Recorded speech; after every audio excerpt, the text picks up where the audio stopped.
Ouvir imagens com Gisele Beigelman. Professora, como foi a premiação do Instituto dos Arquitetos do Brasil neste ano? Eu integrei o júri da categoria Plataformas e Suportes Tecnológicos. É uma nova categoria do prêmio do Instituto dos Arquitetos do Brasil, na sede de São Paulo, e essa não foi a única novidade da edição. Além de introduzir novas categorias, como aquela que eu participei, a edição desse ano modificou radicalmente a natureza da premiação em si, com um sistema que procura evitar a lógica da competição tão arraigada nas classificações em primeiro, segundo e terceiro lugar. Para isso, cada corpo de jurados deveria apontar entre os inscritos na sua categoria até 5 projetos referenciais para a sua área e não vencedores, como ocorre em geral nas premiações. Na nossa área, nós selecionamos 4 projetos. Eles são muito diferentes entre si, mas têm um elemento comum importante. Todos respondem a demandas sociais das cidades brasileiras, operando no cruzamento do urbanismo contemporâneo com as novas tecnologias orientadas para a participação e gestão coletiva e colaborativa. Nós, jurados, seguindo também o escopo do edital, demos ênfase às tecnologias sociais, à interlocução entre redes e ruas. E que critério vocês utilizaram? Nós destacamos a proposição de sistemas de programação em código aberto e disponibilizados em plataformas públicas, a abertura dos sistemas para a interlocução do Estado com a sociedade civil. Destacamos também o investimento na produção e veiculação de conhecimento sobre as questões urbanas e a capacidade de mobilização de distintos públicos para dar vazão a narrativas do espaço e da história da cidade que propunham outras historiografias e outras percepções desses lugares.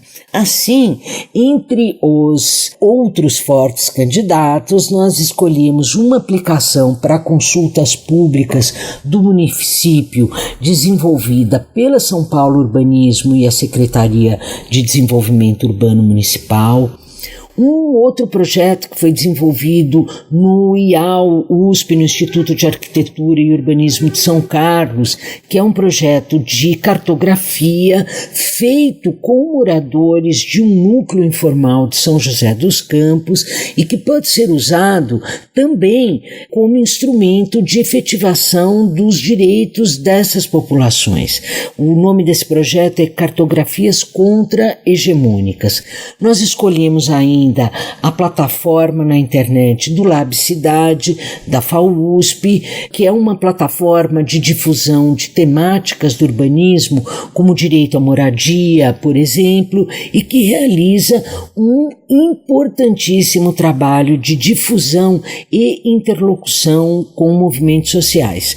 Por fim, nós escolhemos um projeto independente, a Rádio Saracura, que é um embrião de rádio comunitária que tem a proposta de contar a história do Bexiga a partir das múltiplas vozes desse bairro de São Paulo, que não é exclusivamente italiano e, portanto, recupera outras narrativas indígenas, afrodescendentes, portuguesas, nordestinas e italianas, é óbvio, daquele espaço. Foi um belíssimo começo para essa categoria. Que venham as próximas edições.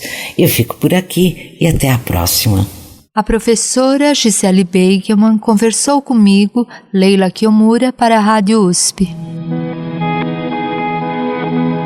Ouvir imagens com Gisele Beigelman.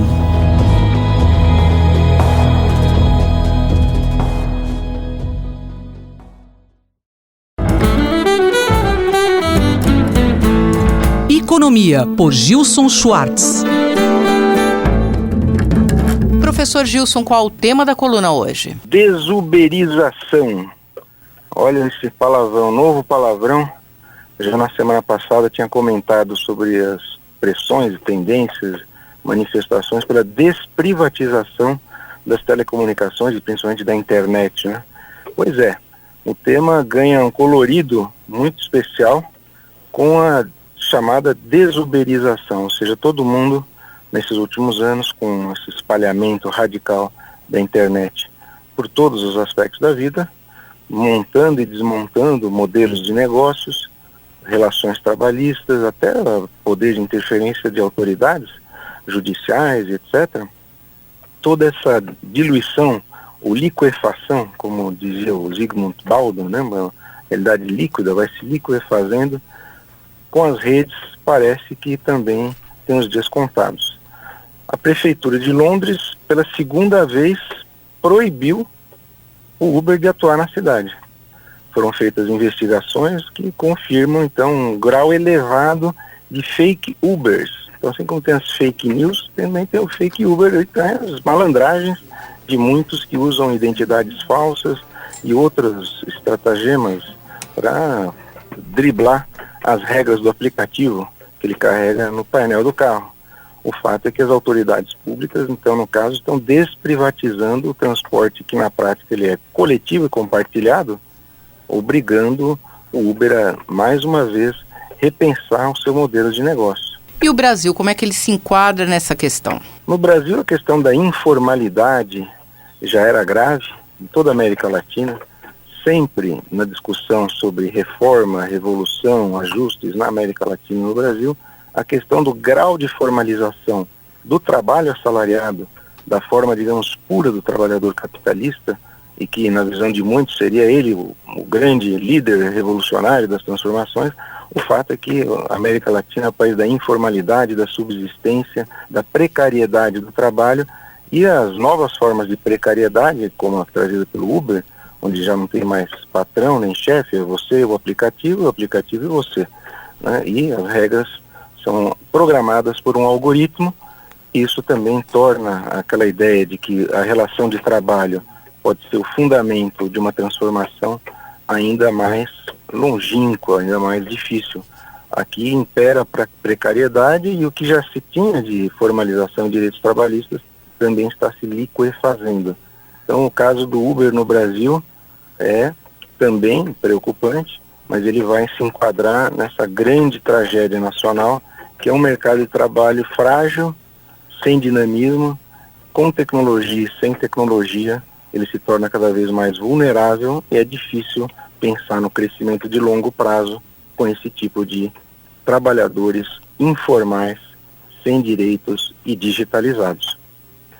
Semana que vem a gente volta com questões e tendências de economia, política e tecnologia no Brasil e no mundo.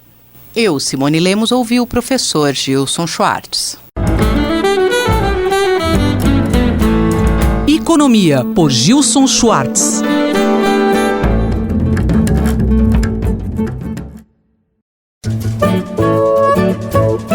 Horizontes do Jornalismo,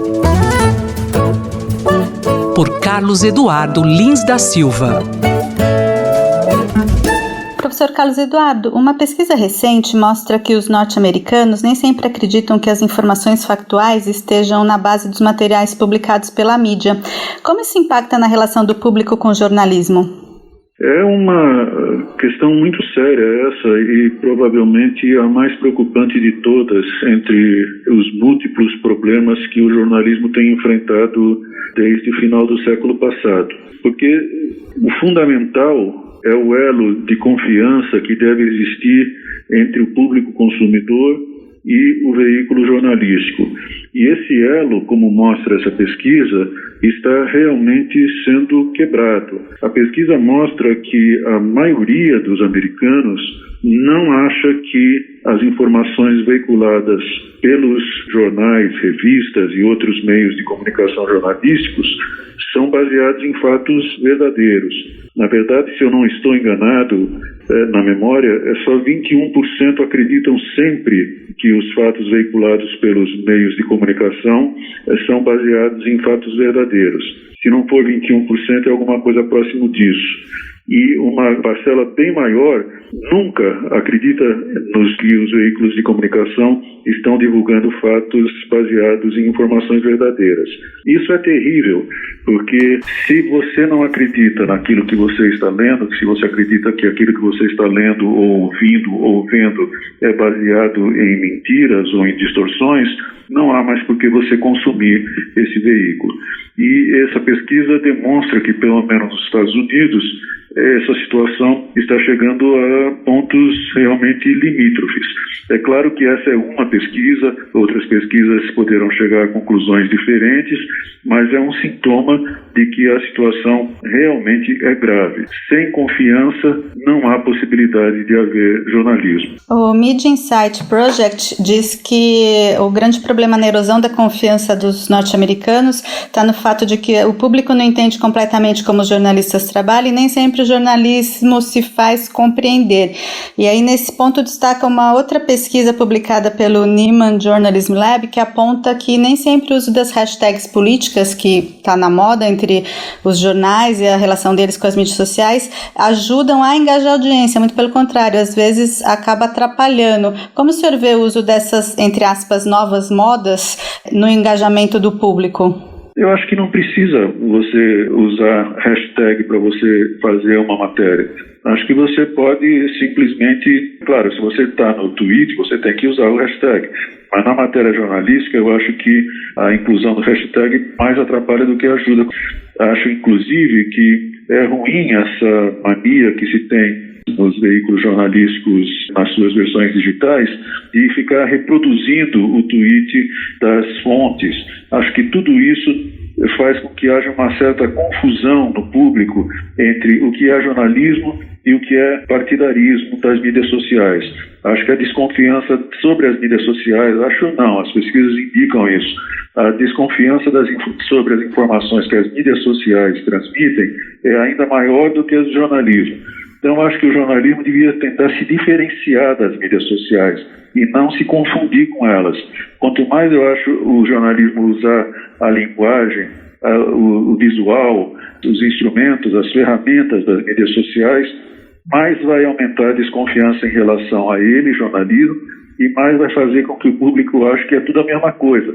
Porque aquela pesquisa com a qual você iniciou a nossa conversa mostra que, apesar de ser tão ruim o índice de confiança do público no jornalismo, ele é ainda maior do que o das demais fontes de informação que a pesquisa estudou. Então, o fato hoje é que as pessoas não acreditam em mais nada, não é só no jornalismo. E acreditam menos ainda do que no jornalismo, acreditam nas mídias sociais ainda menos. Então eu acho que diferenciar-se das mídias sociais é a melhor saída para o jornalismo, em vez de se confundir com elas. O jornalista e professor Carlos Eduardo Lins da Silva, colunista da Rádio USP, conversou comigo, Márcia Blasques. Horizontes do Jornalismo, por Carlos Eduardo Lins da Silva.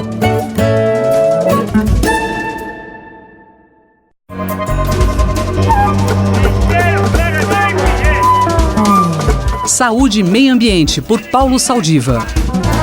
Bom dia, professor Saldiva.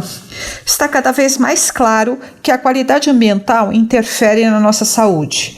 Se temos legislação para coibir abusos, por que então não conseguimos resolver o problema causado pela poluição? Durante um longo período de tempo, a causa ecológica, a sustentabilidade, esteve dissociada da área da saúde. Nós, médicos, por exemplo, demoramos para ligar os pontos que mostram que existe um nítido vínculo entre a qualidade ambiental e a qualidade da saúde.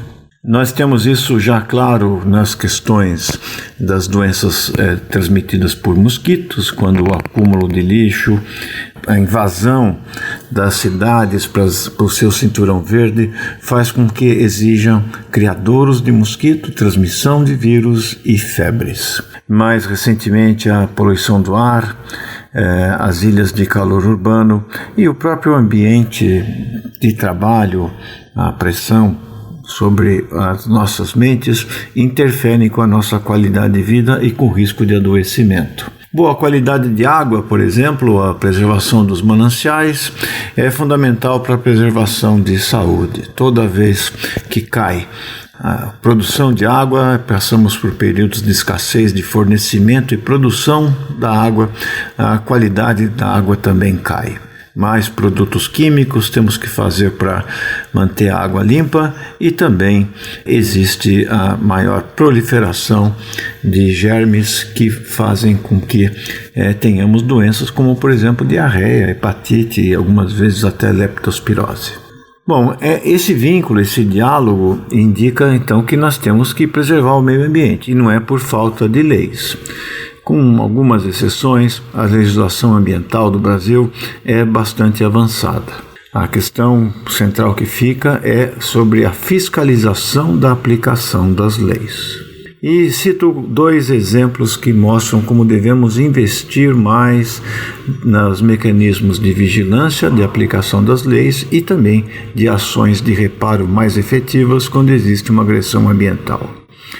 A Amazônia, por exemplo, foi foco de uma polêmica muito grande, uma discussão muito grande, onde se misturou ciência, aspectos de geopolítica, soberania e ideologia.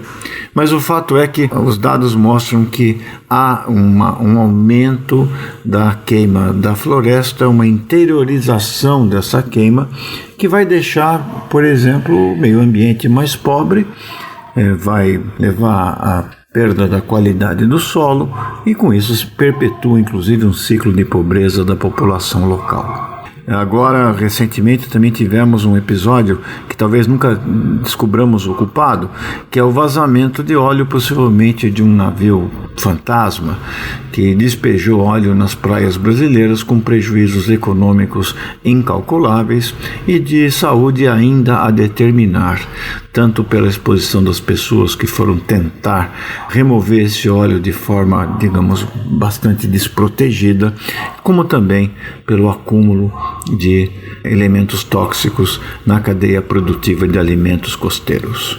Se a legislação existe para coibir os abusos, o que falta então? A questão agora não é tanto a legislação, mas sim a aplicação e fiscalização. E nos deparamos com uma estrutura que não é de hoje, ela vem se deteriorando há pelo menos uma década, de falta de equipamento do sistema de vigilância ambiental para monitorar o meio ambiente, protegê-lo e eventualmente identificar os responsáveis. Então, quem sujou as nossas praias possivelmente está longe do Brasil e talvez nunca descobramos quem foi. Bom, que esse episódio trágico, por exemplo, assim como identificar quem está aumentando a queima da floresta amazônica, são exemplos onde a lei existente ela se torna inútil uma vez que a sua aplicação é, digamos, inepta e, digamos, pouco vigorosa. Eu sou Cinderela Caldeira e conversei com o professor Paulo Saldiva para a Rádio USP. Voltamos na próxima semana. Saúde e Meio Ambiente, por Paulo Saldiva.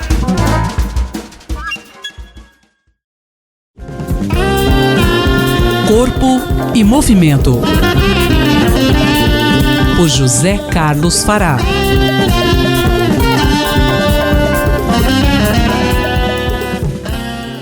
A atividade física pode ser uma ótima aliada no período que antecede as provas dos vestibulares. Traz efeito benéfico no bem-estar dos estudantes e nos processos cognitivos. O professor Fará comenta uma pesquisa divulgada pela Revista de Medicina e Esporte sobre o assunto. O estudo diz que logo após uma sessão de exercício físico aeróbico de moderada intensidade, já foi observada melhora nas pessoas em diversas tarefas, na velocidade do processamento da informação, na atenção seletiva e na memória de curto prazo. Olá, ouvintes. Em uma época de Enem e de vestibular, é muito importante falar sobre essa relação. A cognição é a capacidade de processar, transformar informações em conhecimento. Depende de um conjunto de habilidades mentais, como a percepção, a atenção, a associação, a imaginação, o juízo, o raciocínio e a memória. Muito importante para quem vai prestar esses exames. Todas essas habilidades devem estar disponíveis para que possamos interagir com o meio em que vivemos. Em outras palavras, a cognição é uma interpretação que o cérebro faz de todas essas informações. O processo cognitivo é desenvolvido através da percepção, da atenção, da memória, do pensamento, da linguagem e da aprendizagem, desde a primeira infância até o processo de envelhecimento, ou seja, em todas as idades. Segundo o artigo publicado pela Sociedade Brasileira de Medicina do Exercício e Esporte, há uma relação direta entre a prática da atividade física e o desenvolvimento da cognição. Mas ainda não há consenso sobre os mecanismos dessas adaptações cerebrais ao exercício. Mas se acredita que essa relação benéfica seja causada pelo aumento do fluxo de sangue, de oxigênio e também no aumento de nutrientes que são levados pela corrente sanguínea, como também o aumento na atividade dos neurotransmissores. Outras pesquisas também mostram que o exercício possa promover adaptações em estruturas cerebrais, como a plasticidade sináptica, que culminariam com melhoras cognitivas. Em trabalho citado pela Revista de Medicina e Esporte, que, estudando a relação dos exercícios físicos e o metabolismo do sistema nervoso central, explica que, logo após uma única sessão de exercício físico aeróbio de média intensidade ou moderada intensidade, já são observadas melhoras em tarefas cognitivas quase que de imediato, como uma maior velocidade no processamento da informação, maior atenção seletiva e, pasme, melhora na memória de curto prazo, quando esses indivíduos são comparados com indivíduos sedentários. Esses benefícios acontecem em qualquer idade, sempre ao longo da vida. Professor Fará, quais atividades recomendadas para que o desenvolvimento cognitivo se dê plenamente? Pelas pesquisas que se tem publicadas, o exercício aeróbio é o mais citado, como a caminhada, a corrida, remar, nadar, entre muitos outros, quando se pratica de forma aeróbica, ou seja, o aporte de oxigênio é muito bom. E por que isso é importante? Pela quantidade do oxigênio e sangue que circularia no cérebro que essas atividades promovem. Mas, por outro lado, atividades como a musculação também trazem benefícios. Mas nesse momento, acho eu que o mais importante é a prática da atividade física, seja ela qual for. Porque não é só o benefício cognitivo, mas também o bem-estar como um todo, que ele é muito importante, isso em qualquer idade. E no caso específico dos Enems da vida e dos vestibulares, dos exames de admissão, quando um jovem tira uma boa nota, seja no Enem ou no vestibular, a sensação de bem-estar é muito boa, é uma sensação de dever cumprido. E isso é causado pelo quê? Pelo nosso cérebro, a capacidade que ele tem de processar essas informações que transformam isso em bem-estar. Este é José Carlos Fará, falou comigo, Ivanir Ferreira, para a Rádio USP. Anote aí, se você tiver alguma dúvida ou queira mandar alguma sugestão para essa coluna, envie um e-mail para ouvinte@usp.br, aos cuidados do professor Fará. Corpo e Movimento, por José Carlos Fará.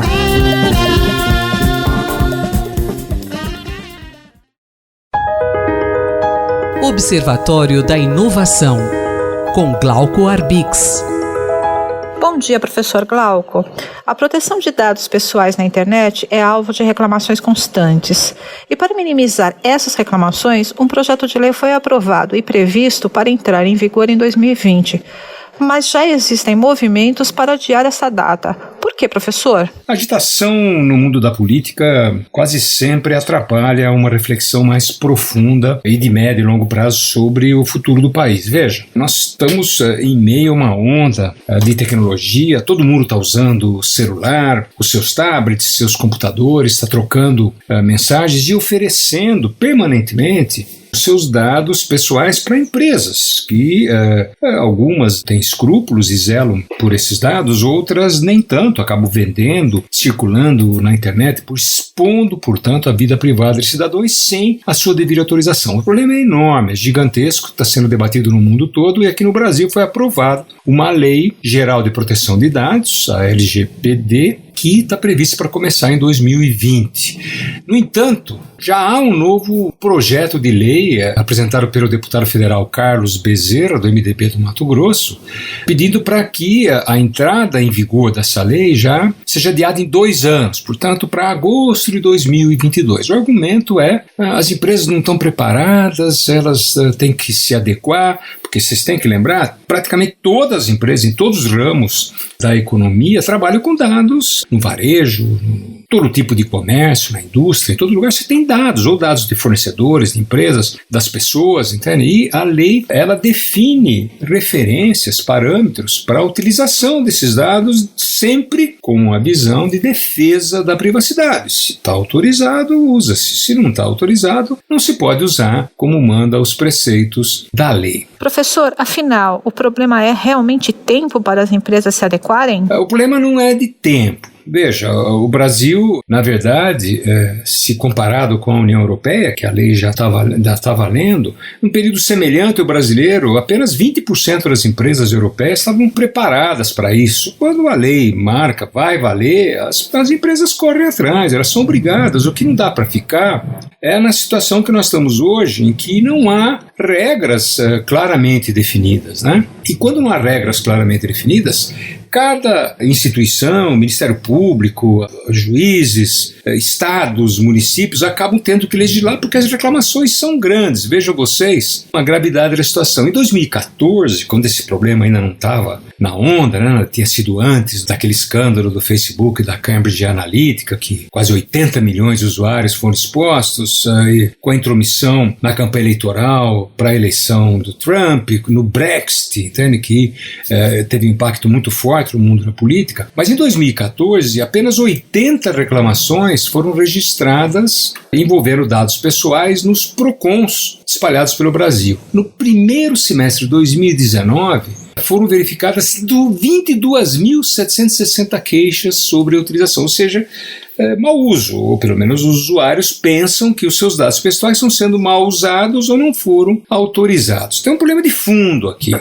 Ministério da Economia deveria estar zelando por isso. Promete, não cumpre os prazos para a divulgação das suas regras, das normas, da edição das suas portarias. Na verdade, tem uma pressão grande das empresas pela autorregulamentação, ou seja, as empresas elas próprias fariam esse trabalho, não seria de lei alguma, porque, dizem elas, a regulação atrapalha a inovação e a inventividade, a criatividade. Não é assim. Isso aí é uma cortina de fumaça, o mundo não funciona assim. É perfeitamente possível combinar regulação, a boa regulação, com incentivo à inovação. Está mais do que na hora de fazer valer a lei, instalar a Agência Nacional de Proteção de Dados e defender aquilo que é um direito sagrado de cada um de nós, os seus dados pessoais, não expor as pessoas e deixar essas informações nas mãos das empresas. Mais informações sobre inovação